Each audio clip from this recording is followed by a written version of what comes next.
Who is the most difficult person you've ever interviewed? Vladimir Putin. Wow, that's pretty cool that you interviewed him. I did in 2019 in the Kremlin. Wow. He kept me waiting for 4 hours. I think that's fair enough. It is. He is psychologically, he's really intimidating. And he speaks in Russian, right? Yes, but I decided to try and, get on the right side of the interview by being polite, but speaking to him in German, because he was a KGB agent in East Germany, and he spoke back in German. His German is flawless. And so yours? that was a way of connecting. But if you interview him with those watery eyes that he has, and he looks right through you, it's fairly intimidating. Blimey. What was the most exciting insight that you got out of him? Did you feel like you got anything out of him that you wanted to? Like You your bet. job is to get things out, and his job is to withhold, right? No, you bet I got something, because I did. Again, it's worth thinking about how do you do an interview with someone like that? Yeah. Well, the answer is you do prep. You don't read lots and lots of books, but you talk to people who know Putin. So I rang up Bill Burns, who's now the director of the CIA, and he'd been ambassador in. I like to drop names. Yeah. This is a quality podcast. Yeah. Quality people. Quality people. So I rang him up, and he had been ambassador in Moscow. He'd also been deputy secretary of state. So he'd met Putin for hours. And I just said, just tell me, what shouldn't I do? And he said, don't talk down to him. Be very respectful at the beginning. And then I said, thank you, Bill. It's been absolutely great. I've known him for a number of years. And I said, tell me the question you would ask him. And he came up with this great question, which was, Mr. President, you've been in power for 20 years. Would you say that your risk appetite has gone up or down after 20 years?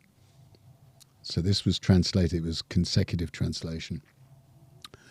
And Putin looked at me and he kind of gave I'm not going to answer that, it's difficult to say. And then I looked at him and he said, we have a Russian saying, those who do not take the risk do not get to drink the champagne. That just captured Putin. Because if you think of what happened 18 months later with Ukraine, He's drinking champagne. he was up for the risk taking. Yeah. So it's that was a bit of a moment. What did you think of Tucker Carlson's interview with Putin? Terrible. Did you? He was Because a he basically was sucker. just a sycophant. He was a total sycophant. Now, again, I don't want to be smart ass because I've made lots of mistakes.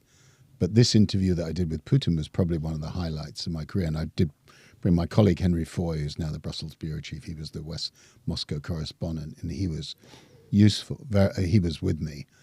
I did the questioning. But I looked at Tucker Carlson, and he was sycophantic at the beginning. And Putin, when he asked his first question, Putin said, I thought this was going to be a serious interview. Yeah. And this is just like a talk show host. Absolutely. See, He masterminded him so hard. He did. But when I saw Putin, I just said, thank you very much in German. And he looked at me and he said, because I said I'd met him before. And he said, where did you learn your German? And I said, well, actually at Oxford University, but I also was a student in Germany. But I studied German and modern history at Oxford. And Putin looked at me and immediately said in German, what is modern history? At this point, I'm like a prize fighter that's just been hit on the nose, the chin. I'm gasping for air. What do I say? And I kind of got it together and I said, Mr. President, modern history is everything after 1989. He loved that. And then he said, okay, now sit down. So Yeah, that versus Tucker Carlson. yeah, I mean, look, again, I've made lots of mistakes, but that was to just establish that I had a bit of a brain, I mean, Carlson was useless. Terrible interview. If you're doing business internationally, you should check out Wise Business, the app for doing things in other currencies. Wise Business is the only account you need to manage your company's international money with ease. You can pay and get paid in up to 40 currencies globally, without the headache of multiple accounts. Here's what makes Wise Business incredible. Fast payments, direct integration with platforms like Amazon and Stripe, and seamless connections to your accounting software. With real-time tracking and 24/7 security, your international finances stay protected and under control. Even better, there are no hidden fees, no marked up exchange rates, and no subscription costs to eat into your profits. You can get started with Wise in less time than it takes to make your morning cup of coffee, whether you're launching a new venture or scaling globally. To learn more about how Wise could work for your business, visit wise.com/business. When did you first experience getting a lot of money yourself? Because obviously you've built a very big company, but we all know that typically when building a big company, you don't actually make much money from it very early on, and often don't for a very long time. So when did it first financially change your own life? I don't think I've told this story before, but it was simultaneously the best and the worst day of my life. So never had any money of any significance or any note until 2017, when we did a deal with a big US private equity company. And as part of that deal, I got 50 million for a small amount of my shares in the company. Amazing, life-changing, fantastic. The money was transferred. 50 million? Yeah. Yeah, that'll do it. The money was transferred into our lawyer's bank account. TSG were in Scotland that evening. We had some beers to celebrate. We had an event the next day. Fine. Money was in our lawyer's bank account. Come Monday, my amazing assistant at the time contacted lawyers. Okay, from the client account, I set up a new bank account specially. Here's the details for James' new bank account. Here's where the money should go. Confirmed it. Bang. Next day, no money. I'm like, uh-oh. Next day, no money. Bethany, phone the lawyers. What's happened? She phones them up. They've transferred it, James. It should just be a wee banking delay. Next day, no money. We get to the Friday. The money's still not in my bank account. I'm like, what the hell? Like, what's happened here? Spend a weekend panicking in a cold sweat. Get to the Monday. We phone the lawyers again, and we get the bank details that they put in. And my assistant, God bless her, who's lovely and amazing, she was one digit out with the bank details that she gave the lawyers. So we're this 2 days in like limbo. We're speaking to the bank, and the bank's like, God, we verbally confirmed those details with you. 50 million? 50 million. 50 million. 50 million. And I'm thinking, oh my God, I've got to do this 10 years of work all over again. What am I going to do? I'm like back to square. I'm back to, it's like hard to describe the feeling of like never had any kind of money of note, getting 50 million and the money being sent to the wrong bank account and the money being lost. So it's lost. We contact the bank, and the bank's like, you gave us like, you verbally, I was like, there's nothing we can do here, but like we're going to try and help you, but there's just to manage expectations. There's no guarantee. We don't know where it is. We're going to look into it. We're going to get one of our teams to look into it, but the money could be anywhere now. And unfortunately, if it's landed in a bank account, they could have hopped it, just to manage expectations, the money could be gone. And I remember cycling home that night and thinking it's like 10 years of work, one false digit, like gone. So it gets to... Can you imagine how horrendous your EA was? I'm gonna tell you both something when you finish the story, which you're gonna be like, fucking hell. So we get to the Thursday, and the bank's okay, we've managed to track it down. We're in contact with the bank. I'm like, thank goodness. And then by the Friday, they'd managed to get it back for the other bank that was somewhere in Eastern Europe. And so the bank held it. And by the Monday, so 15 days later, it ended up in my bank account. But like, it's so many points during that 15 days. I'm just going to have to do it again. Fine, I'll do it again. The funny thing is, earlier I was like, I have to call my lawyer. I'm getting sent my payment while we're on basically today for selling a company. And so I should be getting it now that you've told that story. Because I went outside the room to put in my Check details. those numbers. I know. Check those numbers. Now I'm like sweating. Like, did I put it in the right place? So yeah, after the episode, I'll let you know. I couldn't sleep for 2 weeks. That's crazy. That is horrendous, though. Yeah. So what's the answer to the question? What was the question again? Well, yeah. So he got 50 million when they sold to private equity. Yeah, totally. How many years does that in were change you? your life? That was 10 years in, so that was in 2017. Up until then, had you been paid a lot? Oh no! So for the first 6 years of the business, we didn't pay ourselves at all. For this kind of few years after that, we paid ourselves £450 a month. And for the first few years of the business, I was still working part-time as a North Atlantic captain because I couldn't afford to pay myself. So I needed some form of income from somewhere. So I think before we did that private equity deal, I was paying myself maybe 60 or 70,000 a year. Yeah. And what does life look like now? I mean, we're a long way on from that moment as well now, right? When was that? 2017. That's 2017. So we're 7 years on. Wow. Okay. And so what does life with money look like now different for you? I guess like as a person, like friends, exactly the same. Like all my best friends are people that I used to work with in the fishing boat. I absolutely love them. House that I live up in Scotland is kind of pretty much the same type of house and setup as. I've got a really nice apartment in London, which you've been to, so I spent a bit of money in and that, and it just means I'm able to like do things and go places that I want to.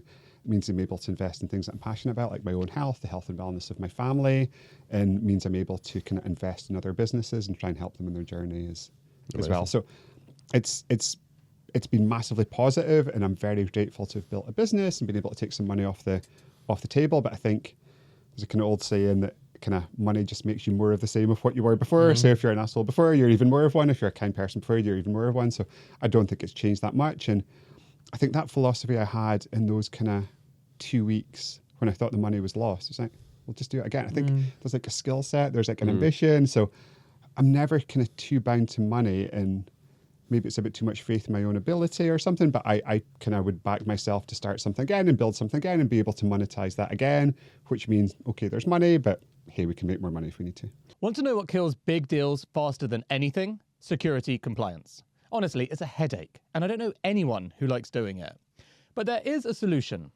One that makes security compliance easy. Vanta. Think of Vanta as your compliance wizard. They automate everything for SOC 2 and ISO 27001, turning complex security requirements into a simple, streamlined process. Over 8,000 companies, from startups to giants, trust Vanta to handle their compliance. Use Vanta so you don't get slowed down by security paperwork and focus on what matters, growing your business. Visit vanta.com/secret leaders now and get $1,000 off your first year. I've watched you on Dragon's Den for quite a while now. I am a super fan of the show for as long as I can honestly remember. But I think I picked up on the show when you were already a dragon. So I would love to hear a little bit about how you got your start in business, because I think for everyone it will be a fascinating story. So I always knew, I mean, even when I was sort of 4 and 5 years old, I wanted to be in business. It's weird. I never, ever played jobs. I always had a job or a car wash. Always weirdly. the CEO. Always the CEO.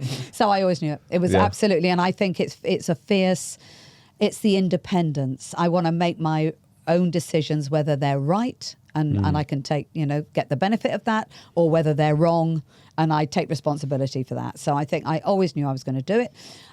So when I first, I went to business college. I say I went to business college. I popped in every now and then. I had a fantastic time in Brighton. That's probably not a good lesson to people. Fantastic time anyway. Did business, and then I thought, now what am I going to do? Was completely stuck, just kind of, my life wasn't moving. I want a business. I don't know what that is. So I changed something. And I think that's something in life. Change the scenery. If you change the scenery, something new happens. So I had an ex-boyfriend who moved over to Italy, and I thought I'd follow him, whether he liked it or not. Yeah. And he was a fashion designer. I went over there and and then I ran out of money. And I thought, right now, really, I'm going to have to concentrate. I really do need to do something here. So I managed to convince 4 Italian businesses with beautiful, I was 19 at the time, with beautiful homeware products that I could be their agent and bring them back into the UK. So that was kind of my first business. Wow. So, and all credit to them. They didn't know me from Adam. They kind of, I think they were mildly startled. Like, who does she think she is? And was it a success? No. No. So it was. So we had I got into Top Drawer, which I think is still going. So it's sort of the high-end gifts exhibition. Wow. And got into Harrods and Harvey Nichols and At 19? Fenix. Amazing. And then the next year it all dried up and they started to bypass me and sell direct into the stores. And I could have fought them for the rest of my, rest of my years, but that was a very early lesson. I think life's too short. I don't have the time. I don't have the cash. Then let's just learn and move on. But amazing learning experience. I would often say to young entrepreneurs, like, I don't mind if you had a few years doing something that didn't pan out. I love hearing that story. The things that you would have learned, like how to manage, how to market, customers. Oh, so true. Being a middle person.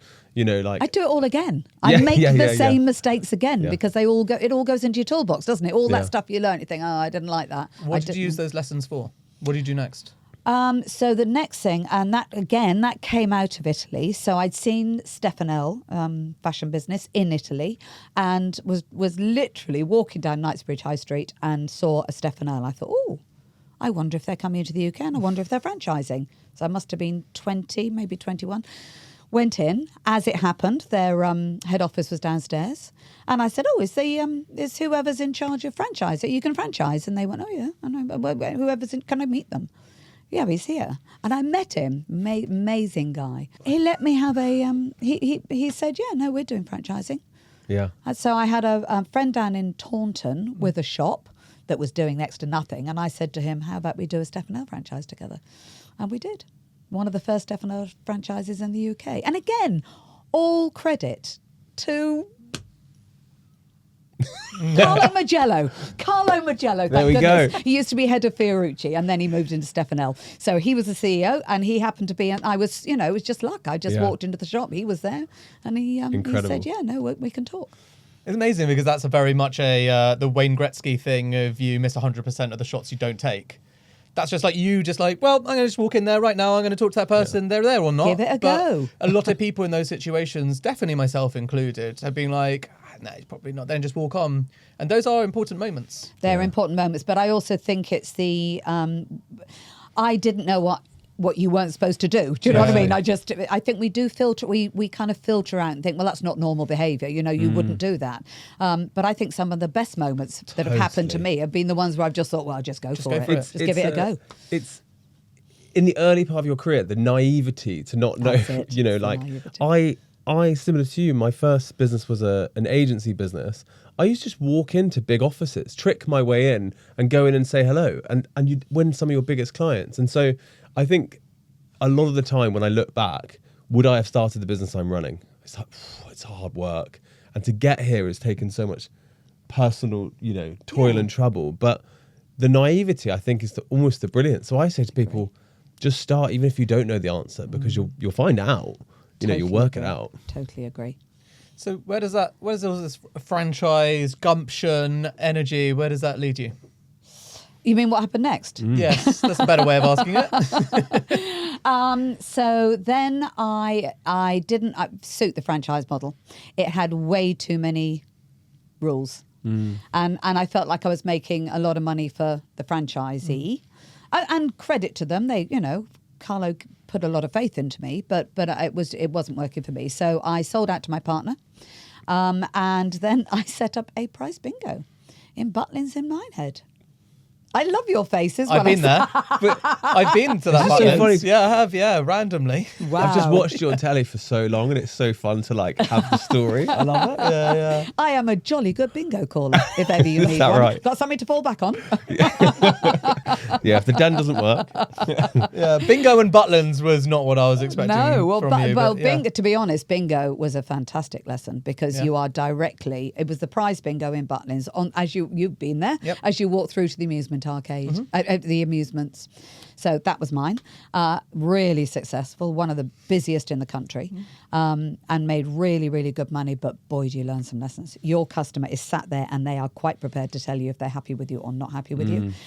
Time is money, literally, because the faster you can turn the games over, if you've got 50 players, all paying £1 each, £50 a minute, you can do a game. But if you're not quiet, you've got to slow right down so that people see it and you build up a little bit of. So it absolutely, I cannot tell you the business lessons I learned from that bingo. It was brilliant. Love it. Do you think people should be doing, not esoteric, but, different kinds of businesses like that, just so that they, in their early 20s, for example, so they can learn different skills that will become so valuable later? I think people should find their own way. You don't think everyone should do bingo, Deborah? I don't think, well, yes, I do actually, come to think of it, because it's a brilliant way. No, I think people need to find their own way, but I've never been scared of business. And I think it's why I suit Dragon's Den very well, because it's not what the business is doing within my ethical and values bounds.